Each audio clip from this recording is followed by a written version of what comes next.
wrote this song for you. Wanna hear it? Everyone, it's me, C, and I'm at the farm. Can't see my eyes.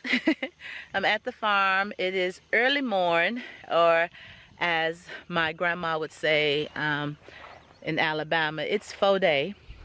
It is before day, so it's pretty early. I'm here to do a little weeding.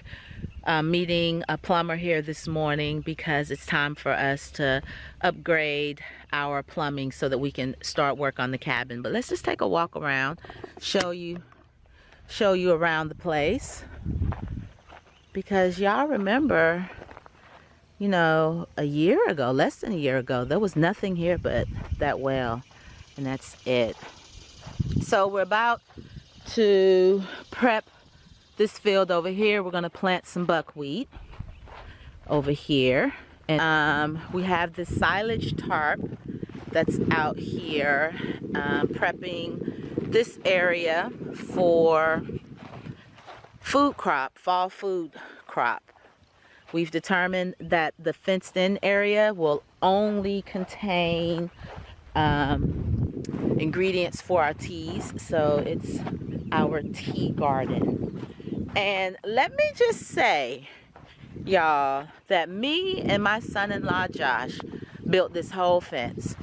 And I got the idea from another farmer, Emily. I can't remember. I'll try to include Emily's info. But she had a version of this, and so took that version and tweaked it and said, Josh, I think we can do this, and we did it. And you see all those little aggravating bugs? Those are pigweed flea beetles. And they are eating the pigweed on the farm, which, let me see if I can find some for you. You'll know it because, all right, so here's some, this is some pigweed, but it's actually red root amaranth, and it's called red root because it has red roots. It's actually edible, and in many parts of the world they eat it just like you would with greens, but here we don't really eat red root. I don't know why I'm getting tongue-tied with that. Red root amaranth, and pigs love it. Of course, we don't have any pigs, and that's not in the foreseeable future, so we have to deal with a lot of it manually, pulling it out and then covering up areas with fabric helps. So, you know, we're managing it. But anywho, let's go inside and let me show you what we got going on. Hold on, y'all. Look at the gazebo, y'all. Ain't it the cutest? Such a cute little respite area. I still haven't filled in the gravel all the way around, but you know, we'll get to it. But it is truly a little sanctuary. And so while I am undoing the fence, a couple of things. So we just recently upgraded our security system out here because, oh y'all, I can't get in. I can't get in. Because we, you know, we have hemp. I have not put any of our hemp down here yet for that reason. We wanted to upgrade, and so we've done that. And I'm kind of glad we did because as I learned yesterday, sometimes people show up unexpected, which, you know, call first.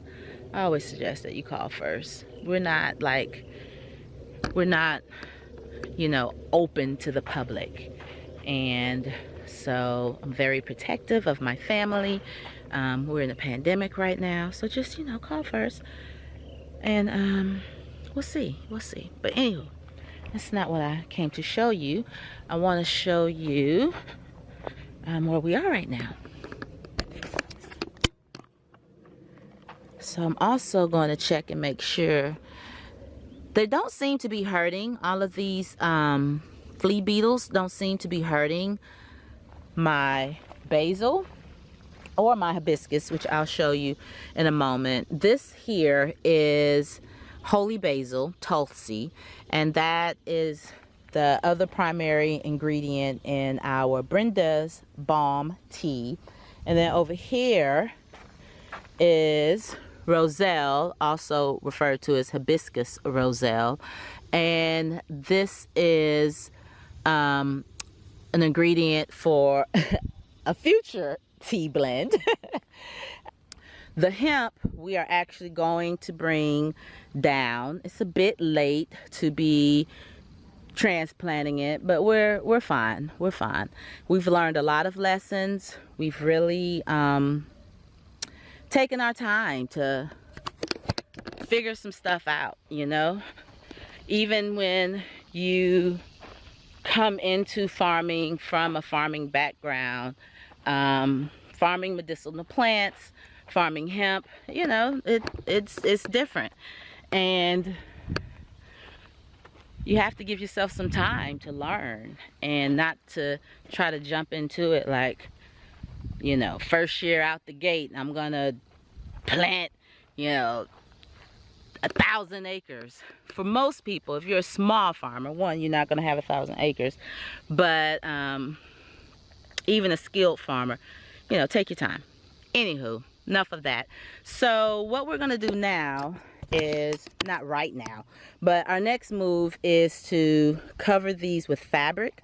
Something key I realized is that when you don't cover it with fabric, I mean, and you're organic, you're just in a constant battle with weeds. It's just constant. They're going to be everywhere.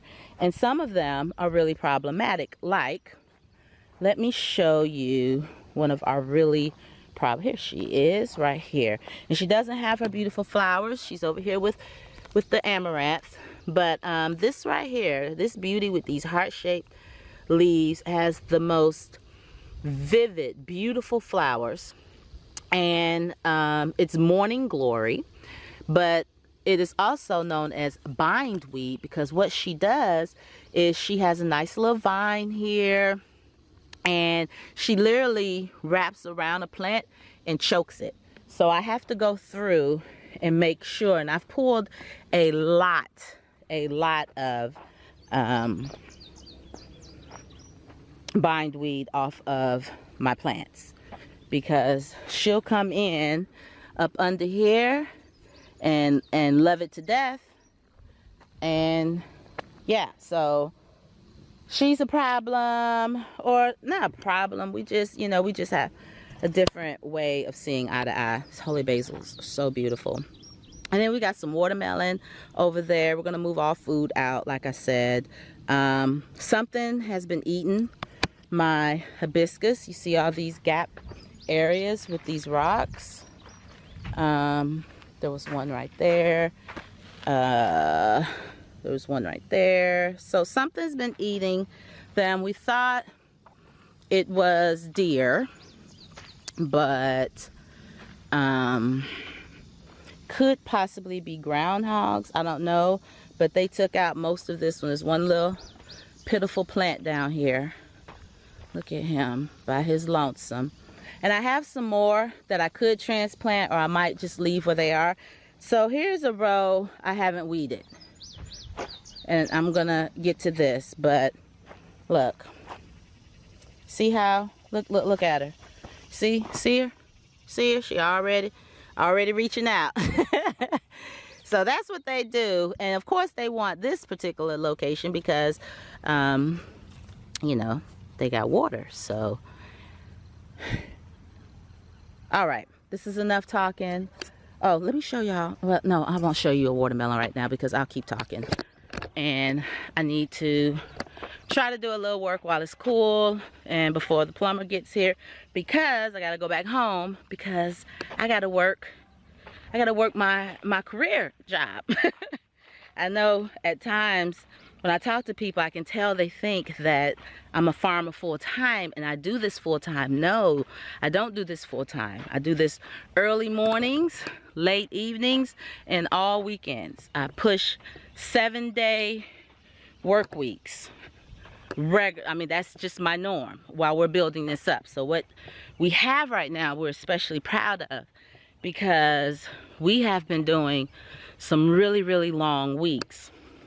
I don't have some type of magic formula that I can share with you on how to start a farm quick and easy and, you know, with no money or anything like that.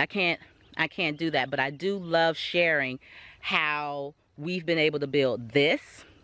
And today, you know, we're talking to the plumber so we can go ahead and get the plumbing lines run throughout the farm, which we will then also have the electrical wires put in so that we can run water and electrical to the cabin.